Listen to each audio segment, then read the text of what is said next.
Monterey Bay.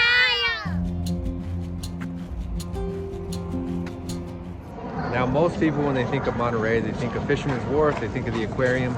Today, we'd like to take you on a little adventure to a few places that may not be on your list.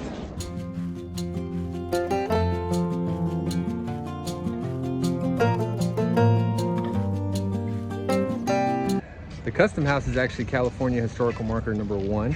And one of the things that they would do here is they would trade goods. So a lot of the stuff that wasn't typically found in California, sailors would bring in, trade here for stuff that was found in California, and then take it back to wherever they came from.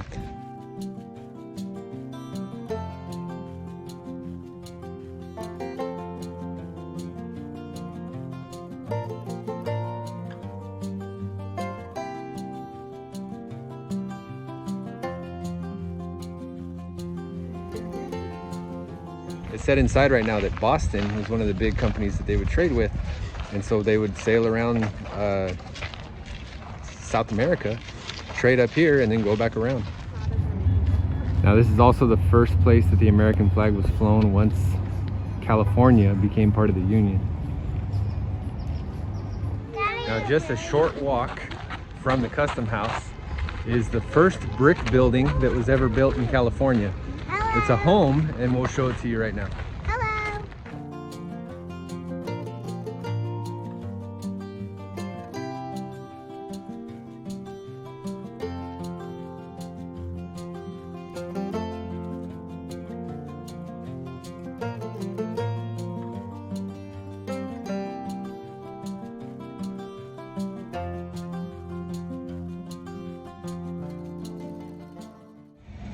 And then right next door to the first brick house is another building known as the whaling station. And there's some very unique features of this building right here.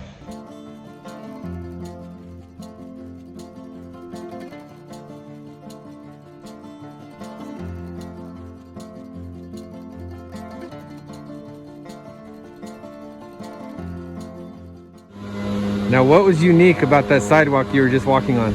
It was made out of whale bones. Crazy. That's... As you walk around Monterey, look for these dots on the ground. As you follow them, they'll take you to some of the most historical spots in California. This is the back side of the whaling station. Beautiful little garden to walk around. Following these yellow dots on the floor, they'll take you right across the street.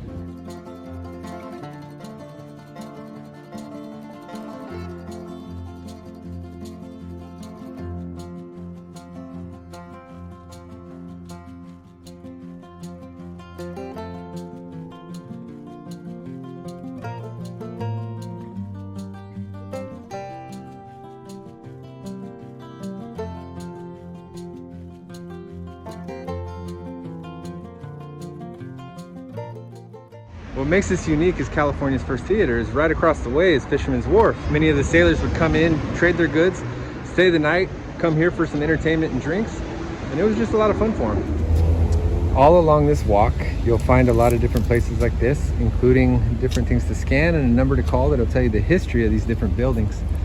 And they're very beautiful, historic buildings. This one right behind me is known as Casa Serrano, and it's famous for being an old home. They used it as a restaurant for a while. I remember it the most as being the one with the low doorway, and as I walked inside, I almost knocked myself out.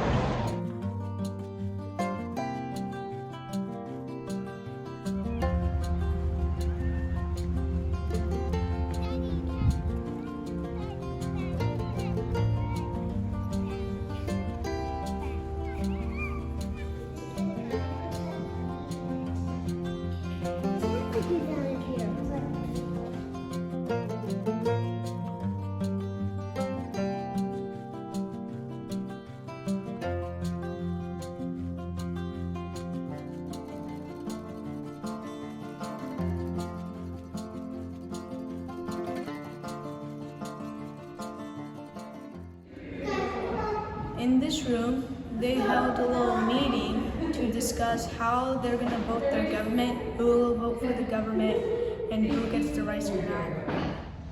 So following the signing of the Treaty of Guadalupe Hidalgo ending the Mexican-American War, California was becoming a state. So here in Monterey, California, the delegates met to establish the Constitution of California. So California began as a state here. When California was under Mexican leadership, this was the capital. Monterey was the capital of California during the Mexican leadership. As soon as it became a state, the capital moved to San Jose and then other places. So what is your favorite historic spot to see here in Monterey? The theater, Why? because you can host shows. You can do shows there. It's actually right there behind us across the street. And here's a little tip for the parents. If you go and check this out, there's actually public restrooms right here that are pretty clean and nice.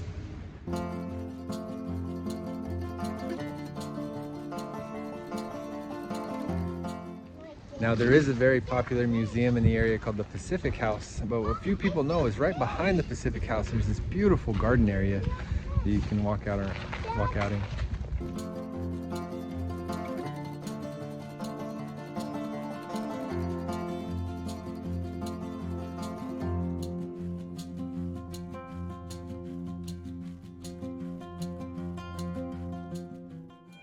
This is one of the bones I saw on the road.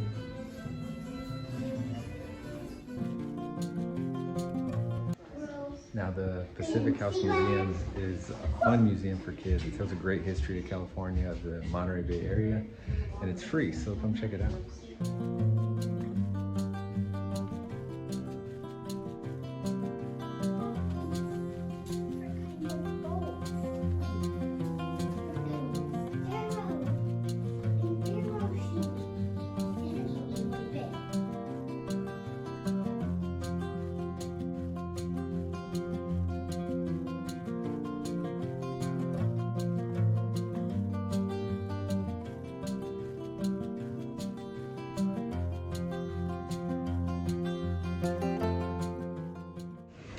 So this figure behind me is Captain Portola.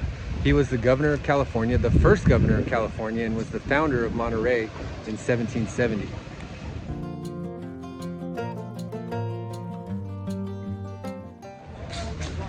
Now there is one more spot that we wanted to show you today, but in order to show you that one, we actually have to get in the car and drive just a few minutes.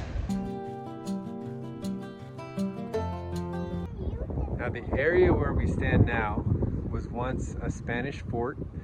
Then when it became a property owned by Mexico, it became a Mexican fort. Then when the United States took over the property, it became known as Fort Mervyn.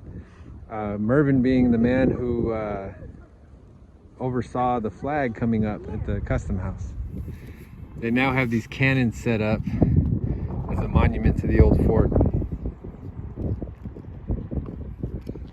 Now this monument is dedicated to Captain Sloat, who actually led the United States Army against Mexico when seizing Monterey during the Mexican-American War.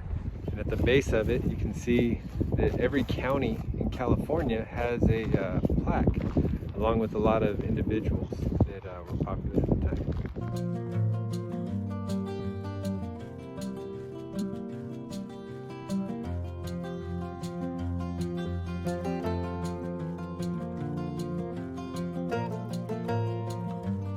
Now Fort Mervyn later became the Presidio of Monterey.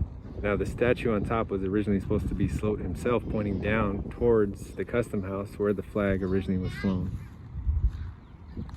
Beautiful view of the bay from up here though. And one of our favorite things about being up here is that there's hardly anybody ever up here. So we are sharing our secret with you. Don't tell anybody. But you can come up here, you can enjoy a beautiful view of the bay, you can see a little piece of history, and you can actually peek down into the wharf, all that area down there. See statue. What's the statue of? It's a bird. It's a bird. It's a seagull.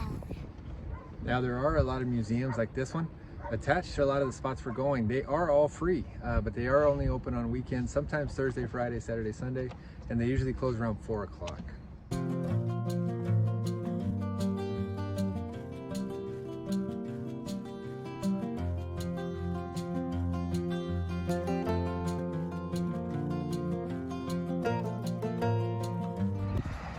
So this is the grave of Alexo Niño, who's the first African to be buried in California. He was an Argentinian.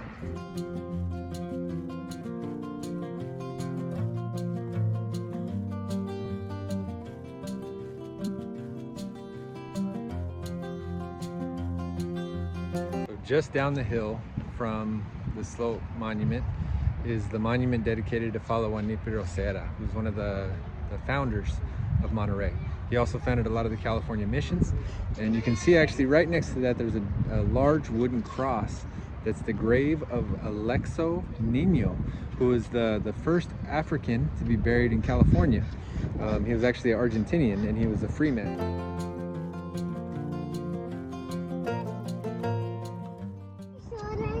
Now the ship behind me was kind of a pleasant surprise. I'm a big John Steinbeck fan. That ship in the distance right there is the Western Flyer, used by Steinbeck and Ricketts in the book Travel Log of the Sea of Cortez. It's docked here at the Monterey Bay, currently at Fisherman's Wharf, for people to get on and check out. I forgot that it was going to even be there, and we got to see it. Thank you for coming with us on this historical walk through Monterey and History of California tour. Thank you for coming with us on this adventure, and we will catch you next time. Bye!